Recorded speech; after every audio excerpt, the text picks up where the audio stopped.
Selamat malam, salam sejahtera. Terima kasih karena terus menonton channel ini. Baiklah saudara, terus direct to the point. Kita sangat gembira dengan pengumuman Datuk Seri Anwar Ibrahim pada malam ini. Apabila apa yang kita harap-harapkan akhirnya diumumkan oleh beliau. Akhirnya beliau umum pengecualian tol sempena Tahun Baru Cina. Wow, ini memang luar biasa. Pasti orang-orang yang tidak meminati Anwar Ibrahim ataupun hater kepada Datuk Seri Anwar Ibrahim, pasti banyak isu yang mereka akan cakap, macam-macam lah yang mereka cakap. Dalam ruangan komen di dalam berita diumumkan ini, yaitu Perdana Menteri Umum pengecualian tol sempena Tahun Baru Cina, ramai yang menyambut dengan nada yang sinis, ramai juga yang menyambut dengan nada yang gembira. Mereka kata, sekurang-kurangnya Anwar Ibrahim telah pun membantu mereka ringan beban untuk membayar tol sempena Tahun Baru Cina itu. Tetapi ada juga orang yang secara sinis mengomen dan cuba menyindir Datuk Seri Anwar Ibrahim dengan janji-janji. Kononnya pernah berjanji untuk menurunkan harga minyak dan sebagainya. Namun saudara-saudara, ini satu berita yang memang kita tunggu dan luar biasa, sesuatu yang baik untuk kita semua. Rakyat Malaysia akan menikmati perjalanan bebas tol di semua lebuh raya di seluruh negara selama 2 hari, yaitu 20 hari bulan dan 21 Januari, sempena Tahun Baru Cina. Menurut Perdana Menteri Anwar Ibrahim, Kementerian Pengangkutan dan Kerja Raya telah membincangkan inisiatif itu yang membawa kepada implikasi keuangan RM40 juta. Dengan syarikat konsensi dan berhasil mencapai persetujuan. Perjalanan bebas tol akan dikenakan kepada semua jenis kenderaan. Inisiatif ini akan meringankan beban keuangan setiap orang yang pulang ke kampung halaman mereka, bukan sahaja orang Cina, tetapi orang Melayu, India dan lain-lain juga. Anwar Ibrahim mengatakan beliau hanya ingin menasihatkan pengguna jalan raya supaya berhati-hati di jalan raya, ikut peraturan dan elakkan daripada menjadi sebahagian daripada statistik kemalangan jalan raya yang terus meningkat setiap tahun. Kata Perdana Menteri pada sidang media selepas mempengerusikan mesyuarat mingguan Kabinet di Putrajaya hari ini. Tahun Baru Cina jatuh pada 23 Januari iaitu Ahad dan 24 Januari Isnin tahun ini. Plus Malaysia Berhad Plus baru-baru ini mengumumkan bahawa ia menjangkakan 2 juta kenderaan sehari di lebuh raya utara selatan pada waktu kemuncak tempoh perayaan akan datang. Peningkatan 20% daripada jumlah trafik biasa. Selain itu, Kementerian Kerja Raya juga telah mengurangkan had laju di jalan persekutuan di seluruh negara sebanyak 10 km sejam, berkuat kuasa dari 18 hingga 27 Januari sempena sambutan Tahun Baru Cina. Saudara-saudara, kita ucapkan terima kasih tahniah kepada Datuk Seri Anwar Ibrahim kerana mengotakkan janji untuk mengecualikan tol sempena Tahun Baru Cina.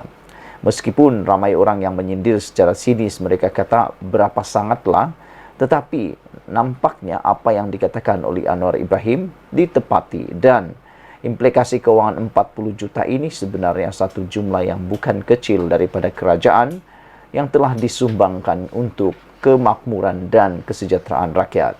Diharapkan dengan pemberian tol ini yang dapat membuatkan orang-orang yang menggunakan jalan raya bukan sahaja orang Cina, tetapi orang Melayu, India dan lain-lain tersenyum dan gembira pada waktu cuti ini.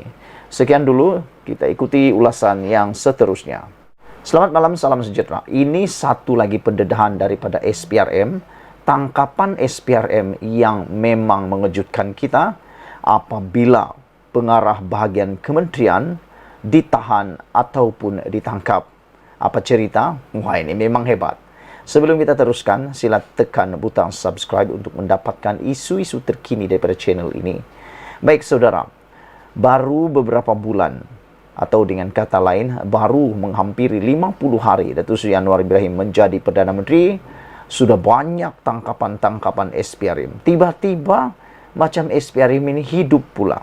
Kalau dulu SPRM macam mati saja kan, macam tiada apa-apa saja beritanya. Tapi sejak 2 menjak ini, selepas Datuk Seri Anwar Ibrahim menjadi Perdana Menteri, memang dikotakan apa yang dijanjikan, yaitu perang menangani rasuah. Apabila saban hari, hampir setiap hari, SPRM melaporkan beberapa penahanan, beberapa penangkapan, dan yang menariknya, bukan ikan-ikan bilis yang ditangkap, bukan ikan-ikan bilis yang ditahan, tetapi kebanyakannya ikan paus dan jerung-jerung besar. Hari ini, di dalam Malaysia kini, melaporkan rasuah bulanan pengarah bahagian kementerian antara 3 ditahan. Bayangkan, ini pengarah, bukan kerani, bukan pekerja-pekerja yang kecil-kecil, tetapi pengarah bahagian kementerian. Ini jerung besar. Tapi kita mengucapkan sabas kerana SPRM makin hari makin berani buat penahanan, bukan saja kepada bilis-bilis tetapi kepada jerung-jerung. Inilah yang kita mahu dilakukan pembersihan sepenuhnya kepada negara kita yang kita cintai, Malaysia. Ikuti terus berita penuh ini. SPRM hari ini menahan 3 individu termasuk seorang pengarah bahagian sebuah kementerian bergelar Datuk kerana disyaki menerima wang rasuah secara bulanan dengan jumlah besar. Wah, ini memang hebat. Bayangkan, rasuah secara bulanan. Gaji mungkin tak cukup, sudah jadi pengarah bergelar Datuk lagi, masih menerima rasuah, wang rasuah secara bulanan. Bukankah ini sesuatu perkara yang menghairankan? Gaji dah besar, pangkat dah besar, tapi masih lagi disyaki menerima wang rasuah secara bulanan dengan jumlah besar. Saudara-saudara, ini memang menarik perhatian. Menurut sumber SPRM, pengarah bahagian bersama seorang perunding projek dan seorang pengarah syarikat binaan yang kesemuanya dalam lingkungan 40-an itu ditahan di sekitar Putrajaya dan ibu pejabat SPRM di Putrajaya antara pukul 11 pagi hingga 11 malam semalam. Menurutnya, kesemua mereka disyaki menerima wang rasuah secara bulanan daripada kontraktor yang mendapat projek di kementerian terbabit. Wang rasuah itu merupakan bayaran kepada kontraktor yang telah dilantik oleh kementerian terlibat sebagai balasan untuk mempercepatkan proses bayaran tuntutan, membantu meluluskan arahan perubahan kerja, variation order, dan lanjutan tempo masa, extension of time project, kata sumber itu. Sumber itu berkata, pengarah bahagian itu juga dipercayai menerima suapan wang secara bulanan selain mendapat segukan seperti barang-barang mewah untuk kegunaan peribadi. Difahamkan pengarah kementerian atau bahagian kementerian itu kini direman 7 hari, manakala 2 lagi direman selama 3 hari bermula hari ini. Pengarah kanan bahagian siasatan PDRM Datuk Seri Hisamuddin Hashim yang mengesahkan penahanan itu berkata, kes disiasat mengikut Seksyen 17A Akta SPRM 2009. Saudara-saudara sekalian, sebelum kita berpisah, sila tinggalkan komen Anda. Apa komen kamu dengan keaktifan dan juga prestasi luar biasa SPRM sejak akhir-akhir ini?